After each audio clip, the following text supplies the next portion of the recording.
Hi, Tyler at Inner Fidelity here. Today we're going to talk about the Bowers & Wilkins C5 in-ear headphone.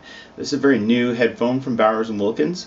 This is a dynamic in-ear headphone. It's really an elegant design, very well executed in terms of its construction and styling. It's really nice. About a 4-foot cable. Some people, a little bit less than 4 feet. Some people have complained it's too short. I think it's fine for portable applications.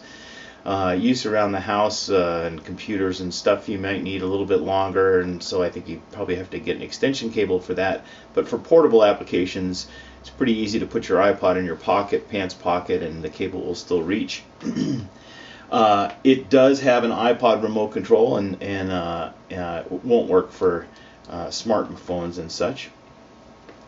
And it has some very unusual features, both in terms of sound quality and in terms of fit. Sound quality wise, Bowers & Wilkins likes to create their own sound, and typically in the past I've experienced this as a warm bass and then a little bit of a sparkly high, but not too much.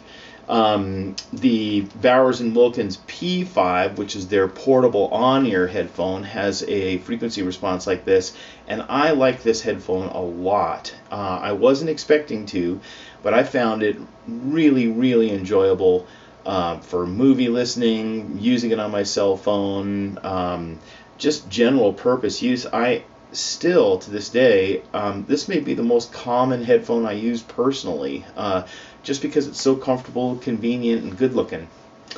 With the C5, however, the bass was far too elevated, in my opinion, for me, and the highs, there was a little bit of an edge to it, and then some missing information in the treble. So it was both a little edgy and lacking in detail, which is kind of a funny combination.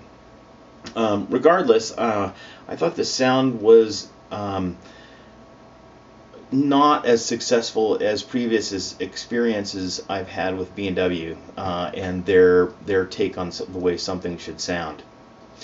The other problem I had with this headphone was with this secure loop, and they did something very cool here in that they created a loop that could be adjusted so that it could fit in your ear more securely. How that works is you put the earphone in, as you can see here, and then you can adjust this loop so that it stays within the concha ridge of your ear. The problem is that this, for me, and for a couple of other people I know, caused a substantial amount of discomfort.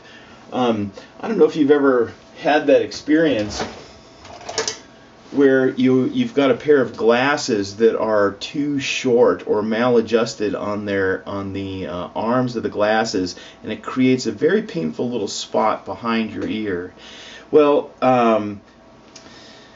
that's called an otodynia, which just means an ear pain.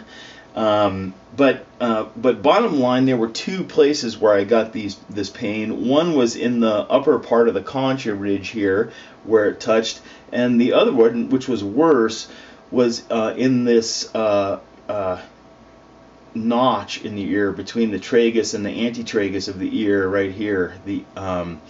And that became quite painful after a while.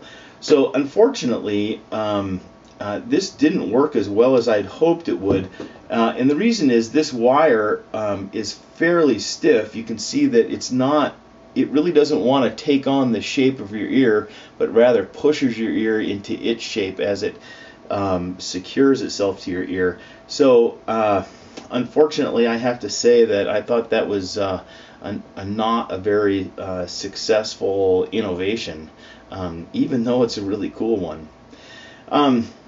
In the end, this headphone, which retails at about $149, I'm unable to recommend at this point. I think the sound quality just isn't up to snuff, and that the comfort really makes it comfort issues really makes it something I wouldn't want to keep in my ears for very long. Okay, we'll see you next time.